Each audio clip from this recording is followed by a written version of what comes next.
Hi there everyone! So nahanap nga namin itong isa na namang worth it and very satisfying restaurant dito sa Osaka, Umeda. At isa itong buffet restaurant that offers variety of cuisines and desserts. It's really worth the price and experience kung makakapunta ka dito kasi talagang makokontento ka sa mga lasa ng mga pagkain nila. And mura siya, kaya naman siguro isang dahilan kaya pinagpipilahan siya talaga dito. At inuna ko ngang tinikman ang kanilang mga pizza. Marami silang flavors dito, so marami kang pagpipilian.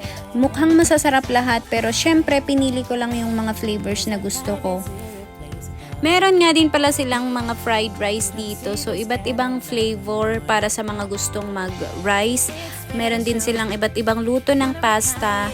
Merong spaghetti. Meron din silang cold pasta. At ito yung pasta na tinikman ko na nag-take to ako kasi gustong-gusto ko yung lasa niya. At meron ding mga fries na iba't ibang flavor. Meron ding chicken and fish fillet.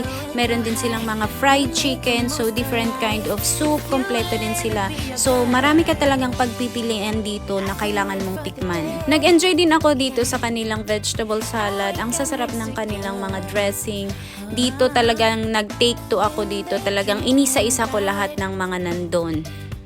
Ayan, so kain lang ng kain hanggang mabusog at masulit talaga yung pagpunta dito. Natakam din ako dito sa trip ni Ate Girl kaya ayan, nagpagawa ako kasi talagang mukhang masarap nga siya. At ayan na siya. So maglagay na tayo ng mga flavors at una kong nilagay itong manga at sumunod itong blueberries and strawberries. Ayan, so banana at chocolate. So, damihan natin para overload siya. Next, ilagyan din natin ng cream, peanut, and lastly, the cereals. At ayan na siya. So, it's yummy. Time to eat. And ice cream. Ituloy natin ang kain dito sa kanilang desserts.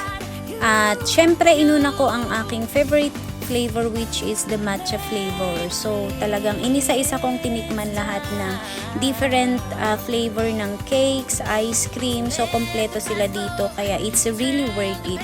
Doon din pala sa kabila may mga ham, may mga bacon, marami actually mga food na hindi ko nakuhanan ng video. Kaya, masasabi ko na talagang worth it yung pagpunta ko dito. And lastly, syempre hindi mawawala ang kape kaya gumawa din ako ng sarili kong kape. So, pinili ko yung espresso kasi gusto kong uminom ng medyo mapait-pait. At meron silang hot or cold coffee. It's your choice kung ano ang gusto mo. Kompleto din ang kanilang mga juice, fruit juice, and mga soft drinks. So, meron din silang beers kung gusto mong uminom ng beer. So, itong lugar na to, it's really perfect for me. Nag-enjoy ako. So, nasa 10th floor siya at natatanaw mo yung station sa baba. Ang ganda niya talaga.